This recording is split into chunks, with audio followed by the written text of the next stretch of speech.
Hello साथीहरु सबैजनामा नमस्ते। तपाईले जुन प्रिभ्यू भिडियो देखिसक्नु भएको छ, यस्तो भिडियो बनाउनको लागि हामीलाई Alightmotion एप्लिकेसनको आवश्यक पर्छ। यदि छैन भने मैले टेलिग्राम च्यानलमा राखिदिएको छु, त्यहाँ गएर डाउनलोड गर्नु होला। अनि त्यसपछि चाहिँ अब सबैभन्दा पहिला के गर्नु होला भने यो भिडियोको डिस्क्रिप्सनबाट तपाईले एउटा XML फाइल अनि अर्को चाहिँ ब्याकग्राउन्ड म्युजिक डाउनलोड गर्नु होला अनि XML फाइललाई Alightmotionमा इम्पोर्ट गर्नु होला। कसरी इम्पोर्ट गर्ने भन्ने आउँदैन भने मैले त्यसको बारेमा भिडियो बनाइसकेको छु, त्यो भिडियो हेर्न सक्नुहुनेछ। अब त्यसपछि Alightmotion एप्लिकेसन ओपन गरेर यो प्रोजेक्टमा क्लिक गर्नु होला हैन, अनि त्यो XML फाइललाई सेलेक्ट गर्नु होला।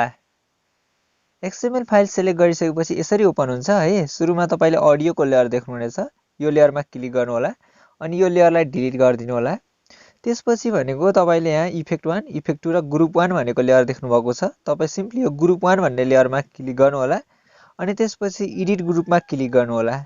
त्यसपछि तपाईले यहाँ थुप्रै लेयरहरु देख्नुहुनेछ। यो सबै लेयरहरुमा हामीले पिकहरु एड गर्ने हो। मैले पिक भनेरै लेखिदिएको छु त्यो लेयरमा। तपाई सिम्पली यो लेयरमा क्लिक गर्नु होला अनि ओके गर्नु होला।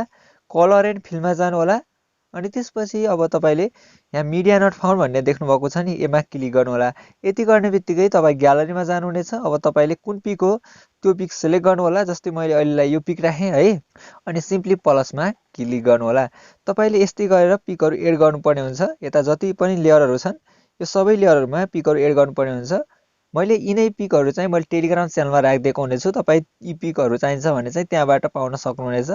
त्यसपछि अब यो यहाँसम्म त हाम्रो फर्स्ट पिक भइहाल्यो। त्यसपछि यहाँबाट अब यहाँ दुईवटा लेयर सेम छ नि त भनेपछि सेम पिक एड गर्नु पर्यो। अनि यो एउटा भयो हैन, अनि एमा सेम पिक अनि त्यसपछि आउने नेक्स्ट दुईवटा लेयरमा सेम पिक अनि त्यसपछि आउने नेक्स्ट दुईवटा लेयरमा सेम पिक र नेक्स्ट आउने दुईवटा लेयरमा सेम पिक। यसरी चाहिँ दुईवटा लेयरमा सेम पिक गरेर एड गर्नु होला। अनि यति गरिसकेपछि अब तपाईले एकचोटी ब्याक गर्नुपर्ने हुन्छ अनि यो प्लसमा क्लिक गर्नु होला। तपाईले यहाँ मिडियामा जानुपर्ने हुन्छ अनि तपाईले जुन भिडियोको डिस्क्रिप्सनबाट ब्याकग्राउन्ड म्युजिक भनेर डाउनलोड गर्नुभएको छ नि, हो त्यो भिडियोलाई सेलेक्ट गर्नु होला।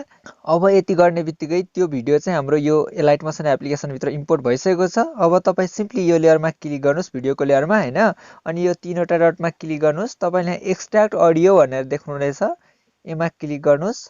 अब यो हाम्रो जुन ओरिजिनल भिडियोको लेयर छ नि, यसलाई चाहिँ क्लिक गरेर अनि यहाँबाट डिलिट गरिदिनुस्।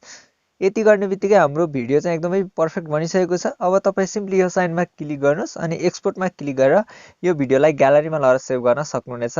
हस् त, आजको यस भिडियोमा यति नै। हजुरलाई यो भिडियो कस्तो लाग्यो? यदि मन पर्यो भने लाइक र कमेन्ट गर्न नछुटाउनु होला। च्यानलमा नयाँ हुनुहुन्छ, च्यानललाई सब्स्क्राइब गर्नुभएको छैन भने सब्स्क्राइब गरेर हामीसँगै जोडिनु होला। Thanks for watching. Bye by.